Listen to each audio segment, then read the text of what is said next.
ഇത് Manjappuzha mass Motors എന്നായിരുന്നു. നമ്മുടെ ഹീറോ പാഷൻ പ്രോ വണ്ടി നമ്മളത് വർക്കിന് കയറ്റിയിട്ടുണ്ട്. ജനറൽ സർവീസിന് വേണ്ടിയിട്ടാണ് കയറ്റിയിരിക്കുന്നത്. ഫുള്ളായിട്ട് നമ്മളെല്ലാ ഭാഗങ്ങളും ചെക്ക് ചെയ്തുകൊണ്ട് അതിനുവേണ്ടി നമ്മൾ അതിൻ്റെ ബാക്കിലെ ബ്രേക്കൊക്കെ ഒന്ന് ചെക്ക് ചെയ്യാൻ വേണ്ടി അയച്ചാണ്.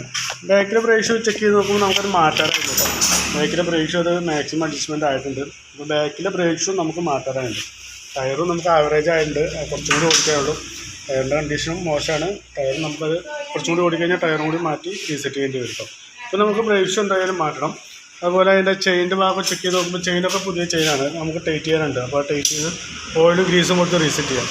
പിന്നെ എയർ ഫിൽറ്ററിൻ്റെ ഭാഗം ചെക്ക് ചെയ്തുകൊണ്ട് എയർ ഫിൽറ്ററും നല്ല ഫിൽറ്ററാണ്. നിലവിൽ വേറെ കുഴപ്പമൊന്നുമില്ല. നമുക്കത് ക്ലീൻ ചെയ്തെടുത്താൽ മതി. പിന്നെ എഞ്ചിൻ ഓയിൽ മാറ്റാറുണ്ട്. എഞ്ചിൻ ഓയിൽ മാറ്റുന്നുണ്ട്. അതുപോലെ ഫ്രണ്ടിലോട്ട് വന്നു കഴിഞ്ഞാൽ ഫ്രണ്ട് വീലൊക്കെ ഒന്ന് അയച്ച് ക്ലീൻ ചെയ്യാണ്ട്. ഞാൻ ബാക്ക് വീൽ അയച്ചുകൊണ്ടാണ് ഇപ്പോൾ ഫ്രണ്ട് അയക്കാത്തത്. അത് കഴിഞ്ഞാൽ ഫ്രണ്ട് വീലൊക്കെ ഒന്ന് അയച്ച് അതിൻ്റെ ബ്രേക്ക് ക്യാമൊക്കെ അയച്ച് ഗ്രീസ് ചെയ്യാനുണ്ട്. ഫ്രണ്ടിലെ ടയർ നമുക്ക് അത്യാവശ്യം ആവറേജ് ആയിട്ടുണ്ട് കേട്ടോ. രണ്ട് ടയറും ശ്രദ്ധിക്കുക.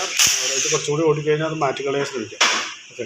പിന്നെ അതുപോലെ പ്ലഗിൻ്റെ ഭാഗം ചെക്ക് ചെയ്ത് കൊണ്ട് നമ്മൾ പ്ലഗ് ചെക്ക് ചെയ്ത് നോക്കുമ്പോൾ നിലവിൽ വേറെ കുഴപ്പമൊന്നുമില്ല. നമുക്കത് ക്ലീൻ ചെയ്തിട്ടാൽ മതി. വേറെ കുഴപ്പമൊന്നുമില്ല. ബാറ്ററിയുടെ ഭാഗം നമ്മൾ ചെക്ക് ചെയ്ത് പോകുന്നുണ്ട്. ബാറ്ററി ഇരിക്കുന്നത് 2023 മോഡല് ആമറോണിൻ്റെ ബാറ്ററിയാണ് ഇരിക്കുന്നത്. നിലവിൽ ഇപ്പോൾ സെൽഫിന് വേറെ കംപ്ലൈൻ്റ് ഒന്നും കാണിക്കുന്നില്ല. നമുക്ക് ആ ബാറ്ററിയുടെ ഭാഗം കൂടി ഒക്കെ ഒന്ന് ചെക്ക് ചെയ്ത് കൊണ്ട് അതിൻ്റെ വോൾട്ട് ചെക്ക് ചെയ്ത് നോക്കുമ്പോൾ 12.92 ആ റേഞ്ച് വോൾട്ട് കിട്ടുന്നുണ്ട്.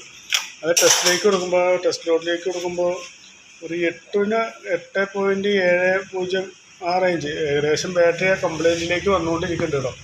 8 വോൾട്ടിന് താഴോട്ട് വന്നു കഴിഞ്ഞാൽ ബാറ്ററി കംപ്ലൈൻ്റ് ആയിട്ടാണ് കൂട്ടുക. ഇപ്പോൾ ഏകദേശം ഒരു കംപ്ലൈൻറ്റിൻ്റെ ആ സ്റ്റേജ് വരെ എത്തിയിട്ടുണ്ട്. എന്നാലും സെൽഫിന് വേറെ കുഴപ്പമൊന്നും കാണിക്കുന്നില്ല. മാക്സിമം ഉപയോഗിച്ചിട്ട് മാറ്റി കളഞ്ഞാൽ മതി. ഓക്കെ. പിന്നെ ഓടിച്ച് നോക്കിയിട്ട് പ്രത്യേകിച്ച് വേറെ കംപ്ലയിൻറ്റ്സ് ഒന്നുമില്ല. മെയിനായിട്ട് നമുക്കിപ്പോൾ മാറ്റി കളയേണ്ടത് ബാക്കിലെ ബ്രേക്സും അതുപോലെ എഞ്ചിൻ ഓയിലാണ് മാറ്റേണ്ടത്. അപ്പോൾ അത് മാറ്റി വരുന്നതിനുള്ള ഒരു എസ്റ്റിമേറ്റ് പറയാം. നോക്കിയിട്ടൊന്ന് റിപ്ലൈ ചെയ്താൽ മതി. ഓക്കെ.